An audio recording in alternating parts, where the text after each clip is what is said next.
Let's go. Come on. You said it's year 3, right? It is. Got it.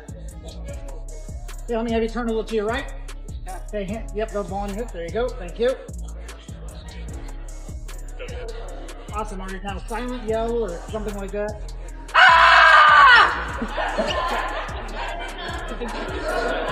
That's okay. She does it too. There's a long-standing culture within professional women's basketball that places a heavy emphasis on respecting hierarchy, where younger stars are often expected to defer to veterans, blend into the system, and avoid standing out too aggressively. Whether intentional or not, that dynamic can create pressure on emerging players to downplay their individual brilliance in favor of maintaining balance and tradition. Over the past several months, much of the conversation around Caitlin Clark has revolved around how she should adapt, how she should share responsibility, adjust her role, and fit into an already established structure within the Indiana Fever. But what unfolded at Media Day felt very different from that narrative. It wasn't just another routine interview, it came across as a clear statement of intent. Clark stepped to the podium, faced the cameras directly, and spoke with a level of confidence that immediately shifted the tone of the discussion. She didn't lean into safe, neutral answers or the usual language of cautious humility. Instead, she projected certainty, control, and a strong belief in her own identity as a player. When questions came about sharing the load and adjusting within the team, Clark didn't hesitate. She made it clear where she sees her strengths, confidently describing herself as one of the most effective transition players in the game, and emphasizing that it's a central part of how she plays. That kind of statement carries weight, especially in a league filled with elite talent, because it moves beyond potential or projection. It's a direct assertion of identity. In an era where many athletes are carefully media trained to avoid bold claims, that level of self-assurance stands out. It reflects a mindset built on competitiveness, preparation, and a willingness to embrace responsibility rather than shy away from it. Moments like this often define how a player is perceived, not just by fans, but across the league. Confidence at that level can energize a team, but it can also raise expectations and intensify scrutiny. For Clark, it signals that she isn't approaching this phase of her career cautiously. She's stepping into it with intention, ready to lead, create, and play at her natural pace. Whether that approach reshapes team dynamics or simply reinforces her role, one thing is clear: she's not trying to fit into a predefined box. She's establishing her own space within the game, and that alone is enough to shift the conversation around both her and the team moving forward. To see it, let's get into it, shall we?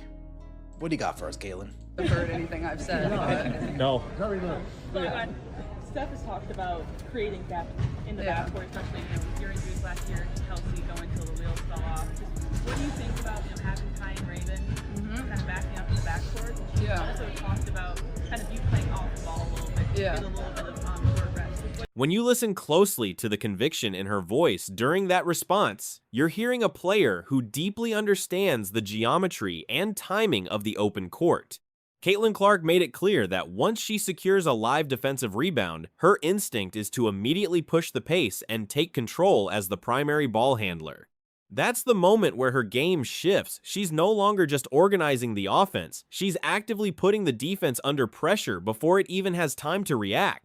In transition, the defensive structure of opponents can break down quickly, especially when they have to account for her shooting range well beyond the arc.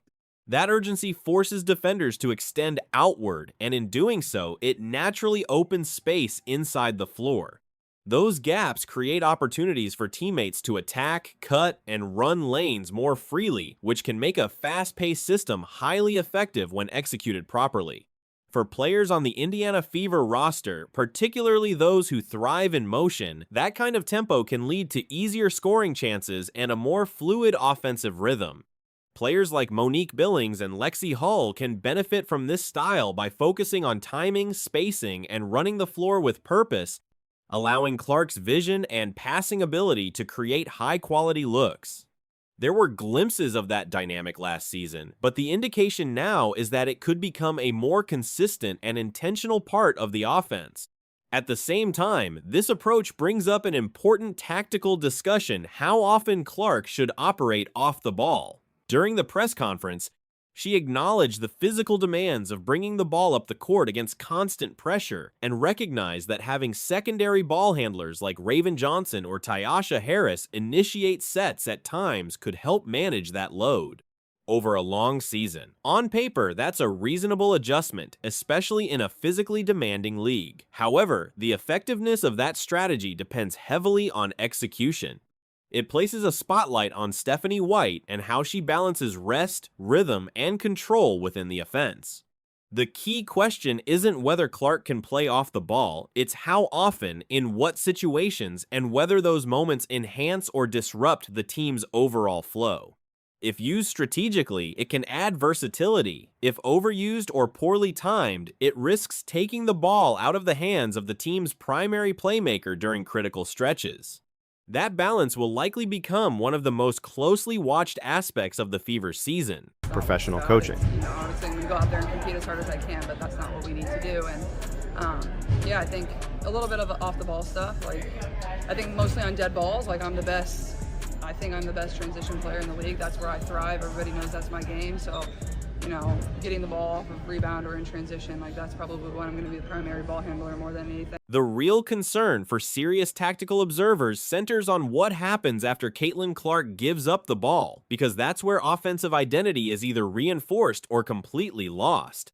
Last season, there were stretches where the offense stalled into something far too static possessions where Clark would initiate, pass to a secondary guard, and then drift into a corner without meaningful movement or a clear path to re-engage. At times, it looked like the system lacked built-in counters to bring its primary playmaker back into advantage positions. And at this level, that's a critical flaw. If you're intentionally taking the ball out of the hands of a high-level creator, there has to be an immediate and purposeful sequence designed to get it back to them quickly, efficiently, and in motion so the defense never fully resets. That's where the spotlight now shifts to Stephanie White and her offensive approach. White's defensive credentials are well established, but this situation demands more than defensive structure. It requires offensive adaptability and creativity.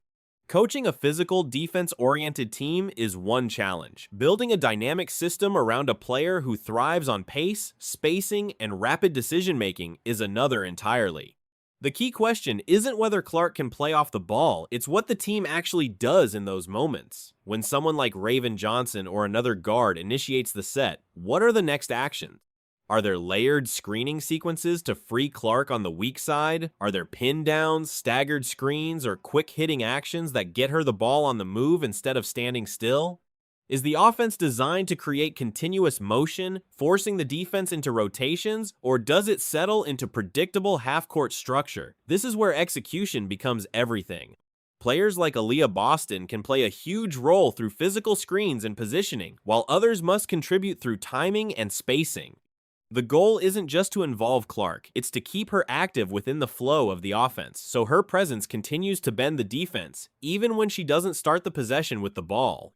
If those off-ball systems are sharp, the offense becomes layered and difficult to guard. If they're not, it risks becoming stagnant, allowing defenses to reset and neutralize the team's biggest advantage. That balance between structure, movement, and putting players in the right spots will be one of the defining factors in how effective this offense becomes over the course of the season. If Caitlin Clark comes into this year feeling herself, saying, all right, I'm not gonna just let y'all do it. I'm gonna assert myself. I'm gonna play my game. I'm gonna push. Slow down later. I'm gonna do my thing. We're gonna cross half court. Let me get that rock. Let me see what I got going on here. AB, come up.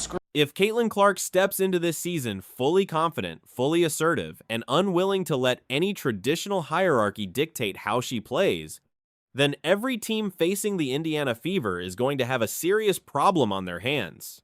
What we're potentially about to witness is a peak evolution of the point guard position. Someone who crosses half court, instantly reads defensive coverages in real time, calls for a screen, manipulates defenders with subtle changes in pace, and then makes the correct decision within seconds, whether that's pulling up from deep range or creating an easy scoring opportunity for a teammate.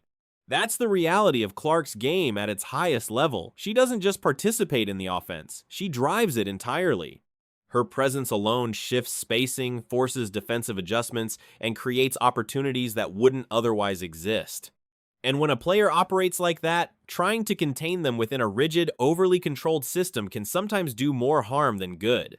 What came out of Media Day didn't feel like routine answers. It felt like a clear statement of identity. Clark made it known where she thrives, what she expects from her role, and how she sees herself within the team structure.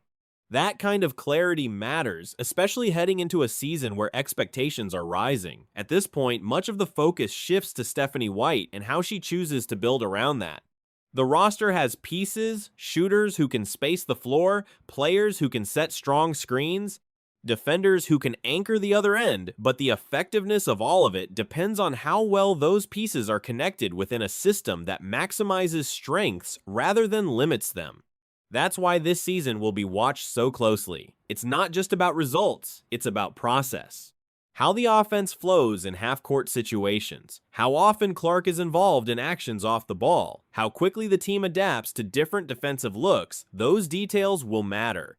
The margin between a good team and a great one often comes down to how well those systems are executed, and for a team with this level of attention and expectation, every possession is going to be analyzed. So now the spotlight is firmly in place. The talent is there, the expectations are clear, and the direction is set. The only remaining question is how it all comes together once the season begins.